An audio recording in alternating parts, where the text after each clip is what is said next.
This video on FPL TV is very proudly sponsored by OneFootball. With a rating of 4.8 out of 5 from now over 100,000 reviews on the App Store, OneFootball truly is the biggest and best app for football news, scores and stats from hundreds of leagues all over the world. As for FPL, you can choose to follow every team in the Premier League on OneFootball and then get live updates from all the goals and assists every game week. Download it now completely free using the link in the description box below.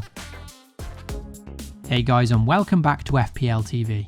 Before looking at my team selection for Game Week 3, let's quickly look through how my team performed in the previous game week.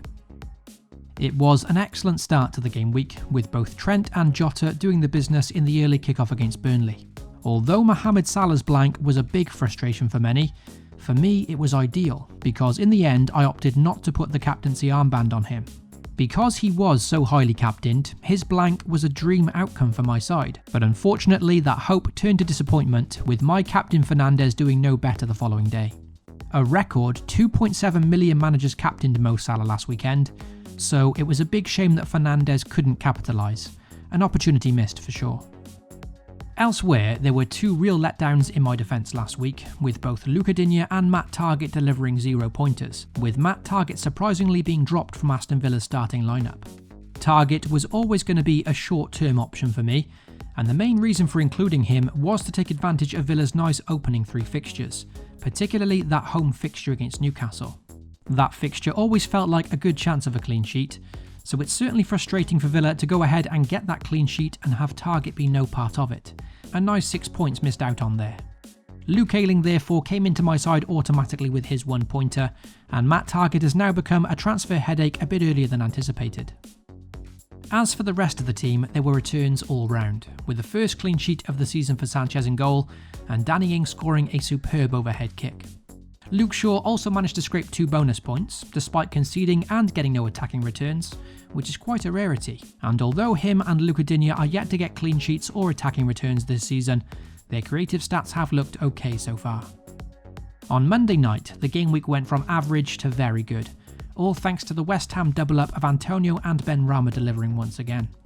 A massive 28 points between the pair in Game Week 2 took my score from an underwhelming 44 to a more than pleasing 72, and starting the season with these two in my side has definitely been the biggest highlight so far. Surprisingly, a score of 72 wasn't enough for a green arrow last week, and I guess that's mainly down to my captain Fernandes only managing the 1 pointer.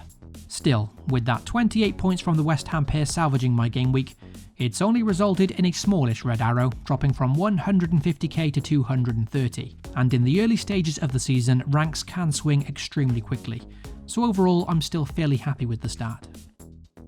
Let's move on to Game Week 3 now and see how my squad currently lines up. Also, if you enjoy the content here at FPL TV, then be sure to leave a like and most importantly get subscribed. You can also hit that notification bell so you always know when a new video goes live. On the whole, I'd say I'm still quite happy with how my squad is shaping up heading into the 3rd game week, and whilst lots of managers now scramble to bring in the likes of Benrahma and Antonio ahead of a home fixture against Crystal Palace, it's nice to already have that covered. There are, however, a couple of concerns in my side heading into this game week, and the first is obviously having 3 Liverpool players in a tough fixture against Chelsea. Since Tuchel took charge at Chelsea, they've been outstanding defensively, and they've started this campaign with the same defensive form, with back-to-back opening clean sheets.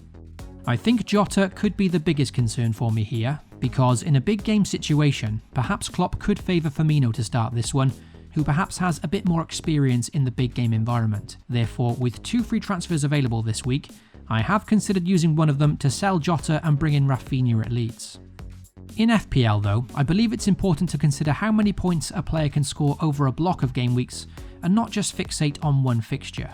So although I don't expect much from Jota this week, he does then face Leeds, Palace and then Brentford in the following 3 games, all of which he could still prove to be a great asset for.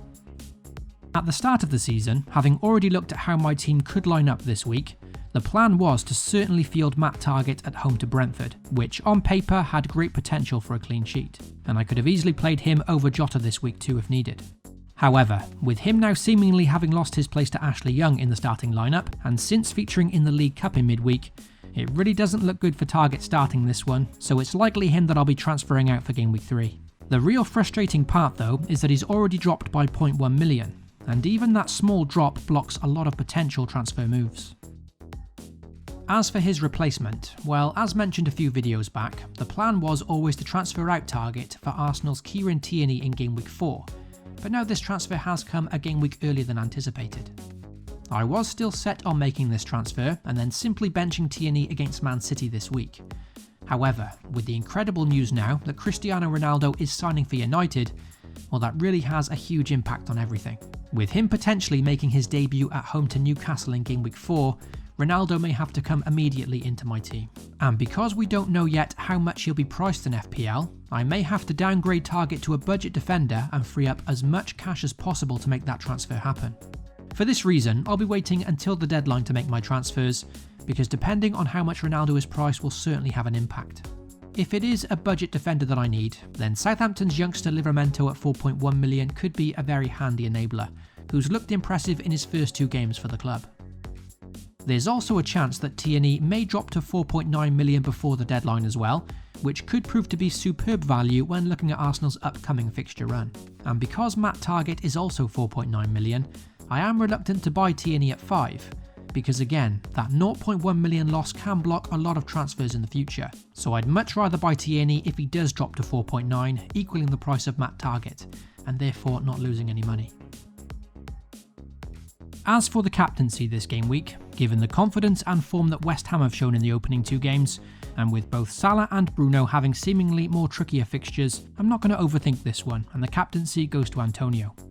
In the opening 2 games, he's had more shots than any player, more shots on target, and also the most big chances with 5. Not to mention the Hammers already scoring 8 goals in 2 games.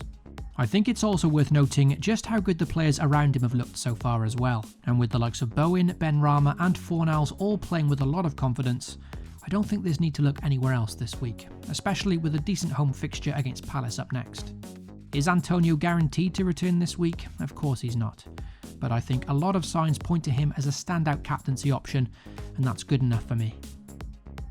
So that's my team and transfer thoughts heading into Game Week 3. Hopefully you enjoyed the video, and if so, don't forget to subscribe. Good luck to you all for the upcoming weekend, FPL responsibly, and I'll catch you all very soon.